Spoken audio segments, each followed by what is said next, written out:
got a futurist, Chad Stoller. He's the EVP of Global Innovation at UM, and he's going to talk to us about reaching the connected consumer, because you know connectivity is the theme for today. Chad, come on around, Chad.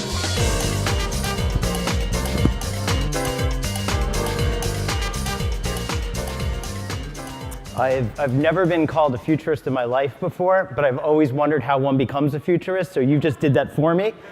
So thank you, everybody, for my first presentation as a futurist. However, let's hope this has nothing to do about the future, it's about reality. The people over at the DPAA, first of all, thank you very much for having me. I don't get to speak too much in these types of forums, but for those of you who do know me, a lot of you know that I grew up in the outdoor business in terms of I spent a lot of time in my life at a very small agency starting in 1992 called Arnell Bickford. Arnell Bickford was the agency that was the creator of what we used to refer to as the gateway to Soho, which was the Donna Karan wall. And since then, the most inspirational words ever given to me in the world of the media business is when Peter Arnell said to me, "Don't show me media I can buy, show me media I can make." So fast forward to 2017, into the future, being associated with taking display advertising and taking it everywhere is probably no better place to be. So thanks for having me. What I decided to do was to put together just a little bit of a presentation about what we're talking to some of our clients about and what's really of interest to them. So for those of you who don't know very much about UM, we're a part of the Interpublic Network. We have 150 offices all over the world, but we also work with a variety of other agencies inside the Media Brands Network. Some of you might know us through these particular doors, such as Rapport or maybe Magna, maybe even Orion, the Media Lab, which I also oversee.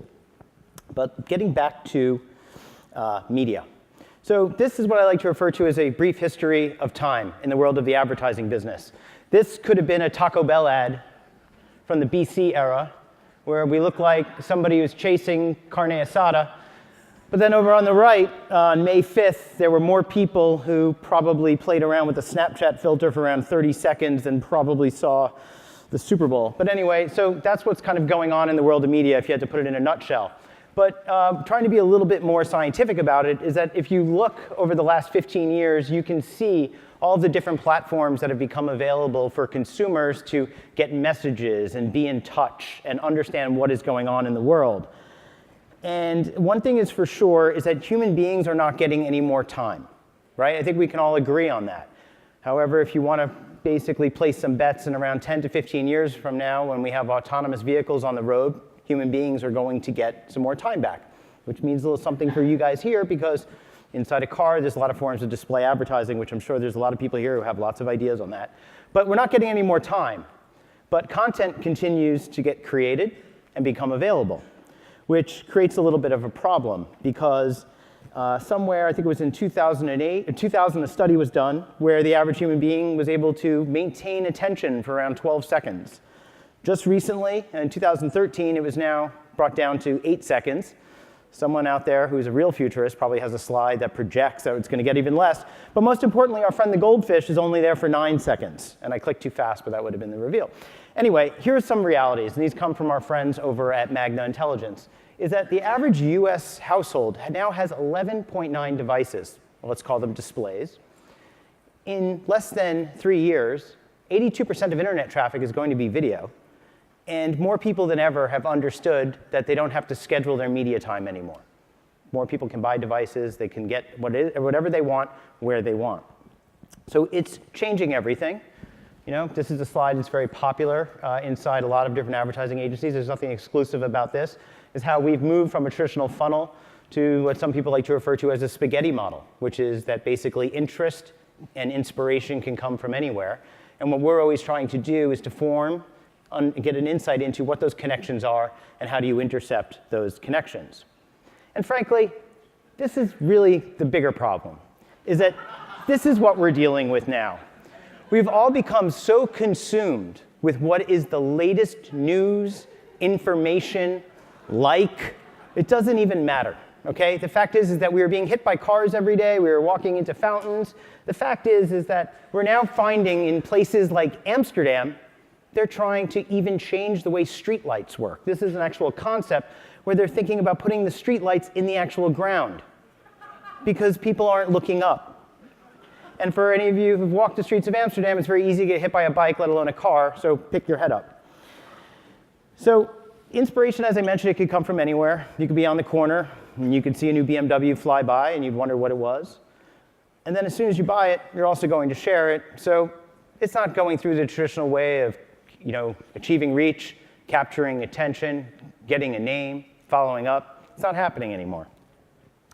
So because everybody is so consumed with all of this mobile behavior and mobile opportunities and content and so forth, we're getting more data than we ever got before. And this data is fueling what I like to really refer to as consumer connections. Because what's happening here is that we're getting better insights about who our customers are, understanding their behavior patterns, gives us the ability to target them better.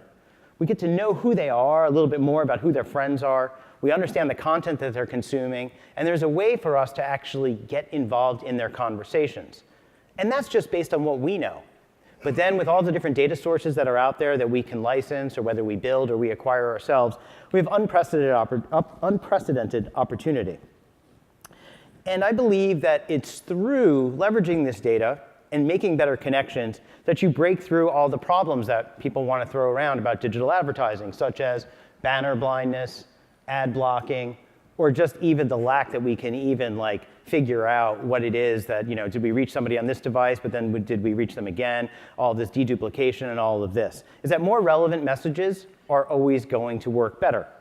So we believe addressability is the future. And I don't necessarily want to talk about addressability from one-to-one, because I believe in the types of conversations you're having here, one-to-one messages in places like elevators get a little creepy when other people are going to watch you.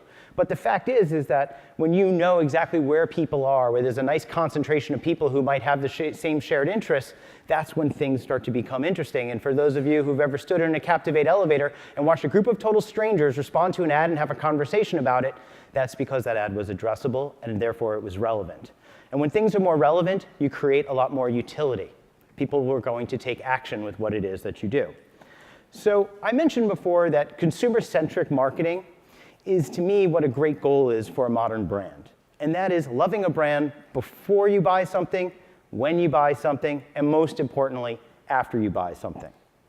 So I believe that there's a simple model to this. It's actually a lot more detailed, but I do believe that if you follow a strategy where you start with media, and it's understanding where consumers are.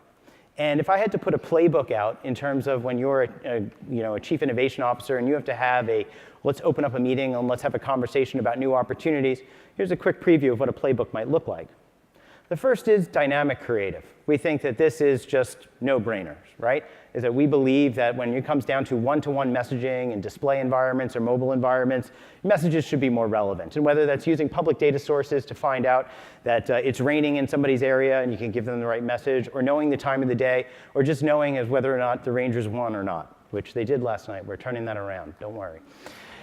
The next is taking that to the next level, and whether that is with addressable content, which is using your own data. And so whether or not you are a returning customer, how can I make sure that I'm making the most of my opportunity to give you an impression? So in this particular case, I can, in mobile channels or in over-the-top video environments, I know that I have the opportunity to re-reach you and to get you back into what it is that you were doing. And so having a strategy where you're leveraging public data for dynamic content, and then using your own first-party data to understand they're addressable, these are keys to having a much more relevant experience with consumers. The next is understanding where attention has gone, where it's going, and most importantly, where it's coming from.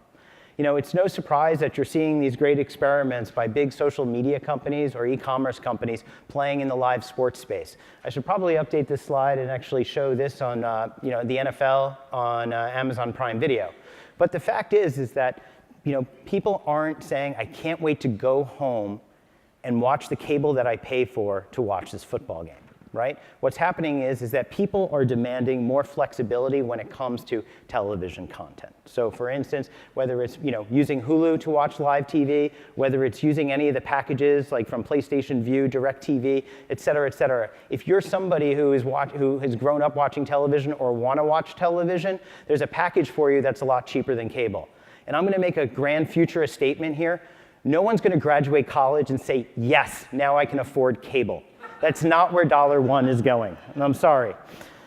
So all my friends in the cable guys, I love you, okay? But the fact is that when we start taking advertising units and starting to move them into these channels, the same way if you have a display impression and the advertising isn't relevant, the ad unit itself needs to be interactive. When you move content to interactive environments, the ad itself needs to be interactive. You can do more with it. This was a simple experiment of something that we did with one of our advertisers where we just let people move a car vehicle around on the screen just to see different angles. We also did it with different car colors, and the interaction rates skyrocketed.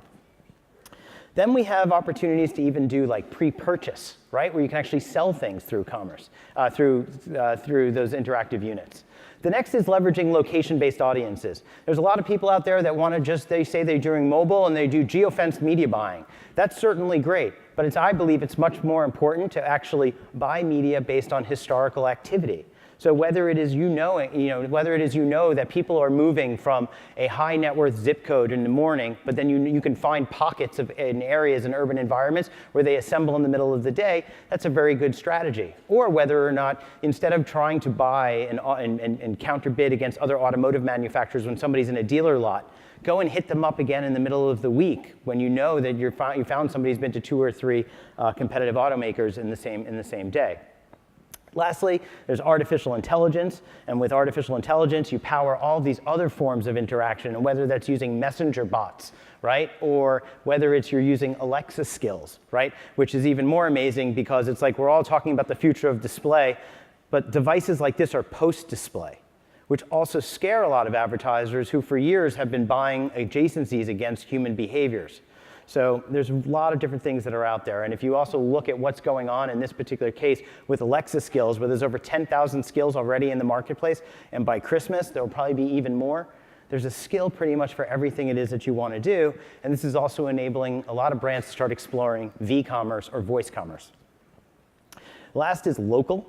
Okay, local is even changing quite a bit, and there's a lot of strategies for this as well. You know, there's been a 146% growth year over year in people choosing the Near Me button and doing Google searches.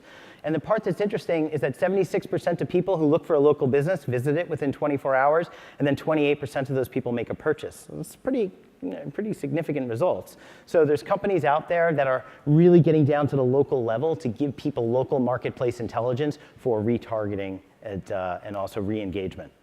So like I say, you don't want to buy the impression, you want to make an impression. These are just simple tools that we're working with a lot of our clients just to embrace. It's very easy. These are things that aren't very hard to actually get people to have conversations about. I don't have to convince anybody to do this type of work. In fact, I generally don't even get involved in these types of meetings. My job is to give people a better idea as to have confidence in what is next. So that one side of what it was that I was talking about is on the media side. The second is the customer experience. And these slides here, I believe, they're mostly focused on retail, but there's something that has to be understood. This customer is different than any customer you know before, because we go out them with the same old tactics, right? A lot of brands feel comfortable in doing what they've done for a very long time. And what I think is interesting is that I always say there's 2 categories of brands. You have brands, and then you have new brands. New brands are companies that are built on data. They understand what data means, and they understand how to react with it. Other brands are brands that have to catch up, and they're learning about data. So new brands are brands like Uber. Uber does not need to be convinced that something is going to work or not, right? Uber is going to look at the data, and they're going to understand it. But think about who this customer is. If a customer is using Uber, they're never going to think to call a car service, right? This customer is shopping completely differently. They walk into a store, they browse physical objects, and they buy them. And I don't necessarily think it's always because products are cheaper in places like Amazon. It's just because of the convenience that it can be shipped to them, right? This is a customer who probably doesn't even call restaurants anymore when you use something like Seamless. And in fact, this customer has now become so much more self-serving that in a recent study, I think this was an eMarketer study, more than 3/5 of customers expect not even to talk to anybody when they go into stores. And the fact is that it's not about getting customers to embrace technology. That was a conversation we had around 12 years ago. Do you guys remember when you'd pick up a box of software or some sort of computer component, and you had to read this on the left? Like, anyone here, just quick question, what version of DirectX are you guys on? Nobody knows this anymore. No one knows how much RAM is in their computer or anything like this. In fact, if I was to ask you all right now, what's the battery percentage of your phone? How many of you right now know that your battery is over 50%? Oh, yeah, that's pretty good. How many of you know if your computer is a full charge or not? Nobody cares. Put your hands down. The fact is, it's over, okay? Fact is, it's over. When you see a logo that says download on the App Store, anybody can do it. Your grandmother can do it because it's given her the confidence to do this. So what this means is that the consumer has more confidence in technology and then eventually self-service. So they're changing the way they shop. 1 in 5 are using mobile devices to shop. 85% will say that they're going to abandon a store if they're not helped immediately. And lastly, 75% of shoppers want to shop in places where they know their name and they understand what they bought in the past. So brands are reacting. They're taking data. They're training their employees.